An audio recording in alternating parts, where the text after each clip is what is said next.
aí, povo, beleza? Pois é, mais uma vez eu aqui fazendo colaboração em algum canal no YouTube.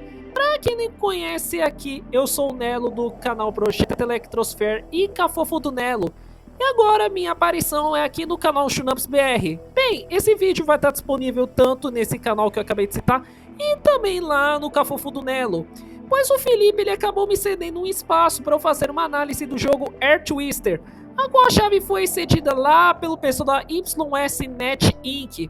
A versão que vou estar jogando aqui hoje é a versão do PlayStation 4. Pra quem não sabe o que raios é esse tal do Air Twister aqui no Cafofo do Nelo, ou quem entrou agora e tá vendo esse vídeo aqui no Shunamps Brasil, o Felipe ele já chegou a comentar um pouco dele lá nos vídeos Drops, que ele faz mensalmente falando sobre as novidades que englobam esse mundo dos jogos de navinha.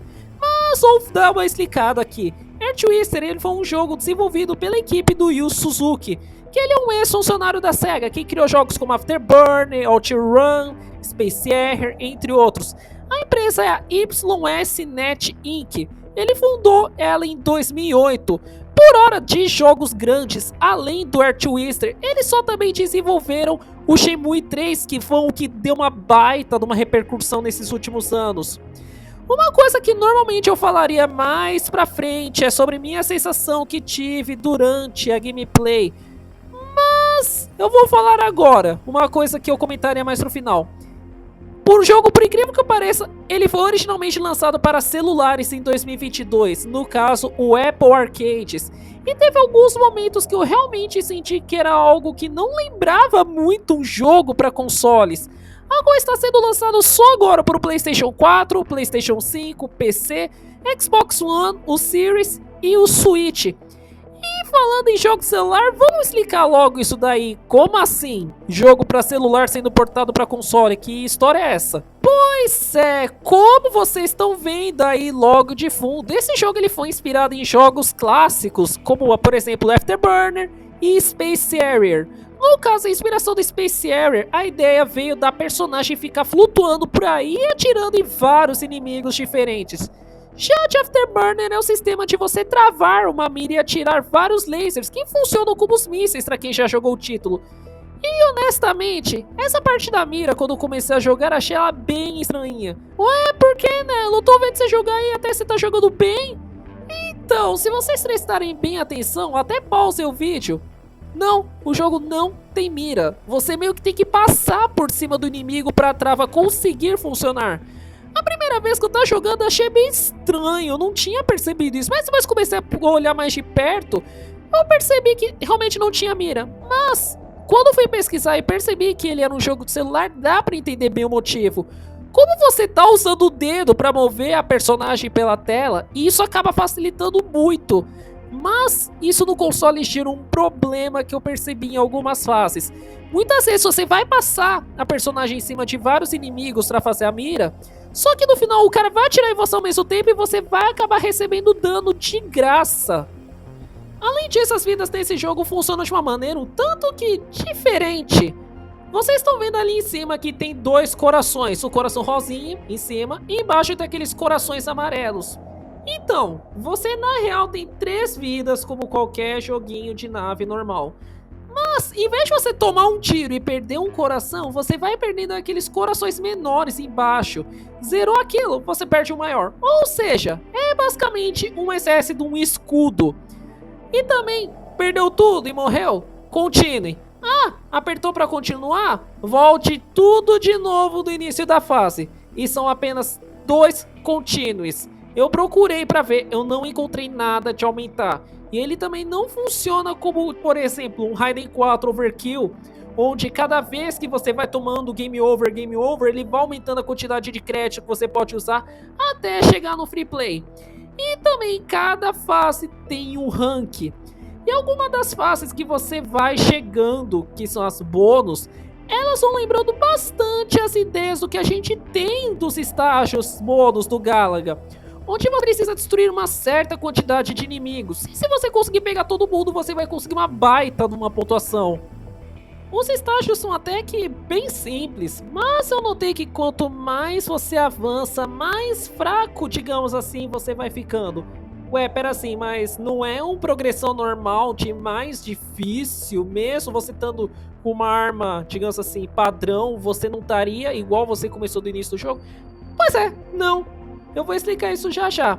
Inimigos cada vez mais fortes e estilos que podem ir te pegando de surpresa vão aparecendo. Até ou também tem alguns projéteis que vão te atingir ou vão se mover de uma maneira meio que imprevisível.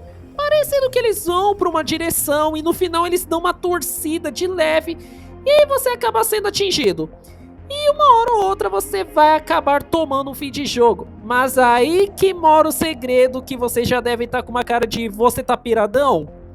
Quando você começa pela primeira vez, você não vai para o menu principal igual outros jogos, onde você pode ver configurações, entre outros. Você já vai direto pra ação. Claro, né, que antes você tem uma cutscene tentando explicar o que é o jogo, mas você não vai te explicar. Então depois você toma o game over, ou simplesmente pausa o jogo e decide voltar pro menu. Ele é meio fraquinho, mas você vê elementos comuns de jogos de celular. Como, por exemplo, você pode trocar seus pontos por roupinhas e estilos novos. Por exemplo, cabelo, pintura facial. Ou também você pode trocar as estrelas que você vai conseguindo pegar pelas fases para, sim, pegar coisas também novas, como armas, roupas ou melhorias no seu tiro em um menu que você vai gastando eles. Que você, tipo um menuzinho de experiência, você vai gastando uma certa quantidade de pontos e você vai avançando. Isso de um lado positivo, aumenta o fator replay do jogo, já que você vai conseguir pelo menos alguma vantagem. Mas do outro, que é algo que eu senti meio... isso vai desagradar uma galera. Talvez você vai ficar preso em alguma parte por você não ter um tiro tão forte. Aí você vai ficar sendo obrigado a ficar farmando e farmando e farmando e farmando ponto. E sim, o jogo não tem um seletor de fases, caso você tenha completado elas antes que você pergunte. E também tem alguns chefes que você tem obrigado a usar teu tiro padrão, sem ser o tiro travado. O problema é que tem chefe que não vai parar de atirar em você, e mesmo se você vai travar, ele só vai dar uma mira. Eu também honestamente não sei se os chefes morrem de timeout, que é aquilo que quando acaba o tempo, pra quem não jogou esse tipo de jogo, que você se escala, sei lá, por 2, 3 minutos, o jogo explode o chefe e vai pra próxima fase. Ele não avisa nada, mas... falando também nos estágios, o jogo tem algumas fases extras que você pode fazer quando você quiser. E também tem alguns minigames, que inclusive, sim... você precisa ficar fazendo eles para completar desafios diários ou limitados. Coisas também bem comum em jogos de celulares. Mesmo aqueles mais conhecidos como Azur Lane, Girls Frontline e Arknights possuem isso. A proposta? Fazer com que o jogador fique voltando para conseguir mais e mais e mais pontos para conseguir coisinhas novas. E também você pode pegar emprestado até uma arma para poder testar ela por um tempo. Algo que me lembrou um pouco alguns jogos de navinha de celular, principalmente que eu já vi, se eu não me engano, em um jogo nas versões mobile da série Strikers 1945. E claro que não posso me esquecer, e até quebrando um pouco esse raciocínio aqui de gameplay e tal, mas sim, o jogo está disponível em português do Brasil, além de várias linguagens. Bem, agora voltando a falar do jogo, pra quem tá acostumado a ver meus vídeos, sabe bem que eu costumo falar da história e tal. Claro, quando tiver, né? E sim, o jogo tem uma história por trás desse visual totalmente maluco e músicas cantadas que, honestamente, eu achei que a trilha sonora teve alguns acertos e teve alguns erros. Algumas músicas, principalmente do menu, parecem muito Queen, mesmo não sendo do Freddie Mercury. E outras são até que maneiras, mas caramba, tudo aqui precisa ser cantado. O jogo em si, você não tem a história contada narrativamente durante as cutscenes, tipo, olha, então está acontecendo tal coisa, com diálogos e essas coisas. Mas é mostrado tudo visualmente, só que não vai te dar contexto nenhum. E sim, temos cutscenes durante a gameplay também. Uma introdutória e algumas mostrando chefes, onde nós montamos em algum animal voador aleatório e enfrentamos o chefão que, honestamente, a garota tá montada no animal ou não, é algo que eu senti que não mudou nada, só é um negócio pra ficar mais bonito. Mas a história em resumão é: nós controlamos a princesa Ark, temos que defender o reino dela, que é chamado de Air, na invasão de monstros chamados Vanguard. E sim, tem mais história ainda, mas ela é contada por longos e longos textos em uma seção dos menus, a qual fala dos locais que nós passamos e outras coisinhas que podem ser ou não interessantes para você. Mas honestamente, mesmo sem o contexto por trás, você vai conseguir se divertir bem. Agora pergunta pro pessoal que nunca jogou algo desse tipo. É difícil, né? Você sentiu tanta dificuldade assim? Bem, eu vou dizer que eu tô bem mais habituado a jogar um Afterburner, já que eu jogo desde pequeno em emuladores como o Mami. Não, eu não tive contato com as máquinas clássicas de Afterburner. O máximo foi com a máquina do Afterburner Climax, que eu tinha jogado lá na Hot Zone do Shopping Morumbi, quando tinha. Só que a máquina não se movia. E eu quase zerei o jogo lá com o crédito, mas é que eu já tinha contato com a versão de PlayStation 3 do mesmo jogo. E Space Harrier é um jogo que eu não joguei muito, tendo mais contato com aquele port que vem dentro do Yakuza 0. Mas honestamente eu não cheguei a sentir tanta dificuldade assim. Mas no geral eu achei ele um jogo bem, vamos dizer, ok. Não achei tão bom assim, mas não achei que é a pior coisa existente. Aí vamos entrar um pouco no que eu tinha falado sobre a minha experiência de jogo. E sim, vai ter coisas aqui que eu vou falar meio que repetido. A primeira sensação que eu tive vendo ele é que realmente já se tratava de algum jogo com uma equipe que colocou ou teve baixo orçamento. Jogo olhando os gráficos e um pouquinho também dos layouts de menu e essas coisas. E depois, quando eu tava fazendo essa pesquisa aqui para review, eu achei uma área que falava sobre o desenvolvimento do jogo e diz que a empresa já tinha feito alguns jogos para celulares, mas esse foi o primeiro jogo desse tipo com um orçamento bem maior.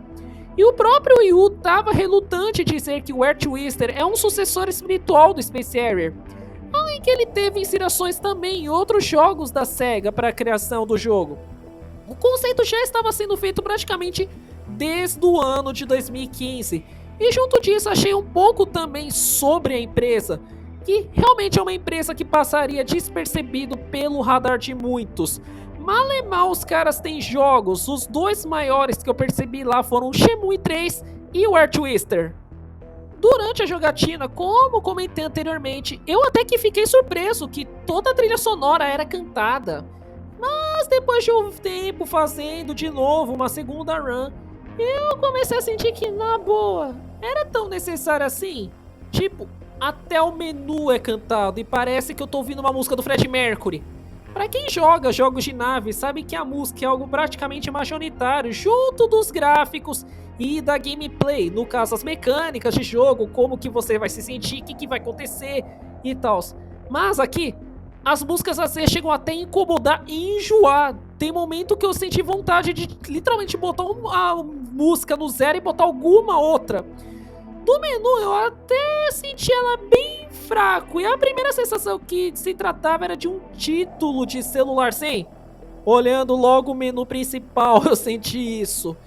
Que é algo que às vezes é até bem comum. Ou às vezes daquele tipo de jogo do eu estou aprendendo a fazer alguma coisa na faculdade, eu não sei direito a fazer o menu.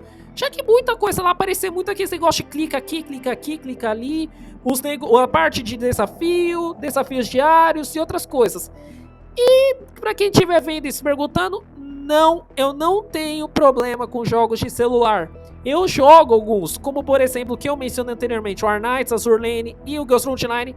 São jogos que eu gosto de parar e dar uma jogadinha, às vezes, eu acho divertido. Claro que também às vezes eu jogo Honkai, um pouco do Genshin, entre esses outros títulos maiores.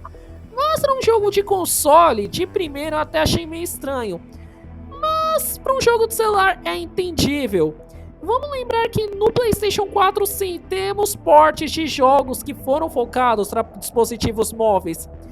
E outra coisa que chegou realmente a me frustrar bastante foi a parte de que alguns tiros serem literalmente pegadinhas, como eu comentei anteriormente, ou do nada vir pra cima de você. Principalmente que tem um chefe que ele dá um tiro que você não consegue ver. de tão que a cor acaba se misturando com as coisas, que simplesmente você tá andando de um lado pro outro na mira, você toma um laser de graça e arranca quase tudo. E no geral, eu senti que ele é um título mais, vamos dizer que experimental. Não vejo ele como um jogo grandioso que irá definir um gênero ou coisa do tipo. Mas eu percebi que provavelmente eles estavam querendo fazer algum teste de conceito e ver como que eles seriam recebidos. Do que algo, olha só, é o Shenmue 3, é a continuação, oh meu Deus, vamos explodir a internet. Um negócio bem mais tímido.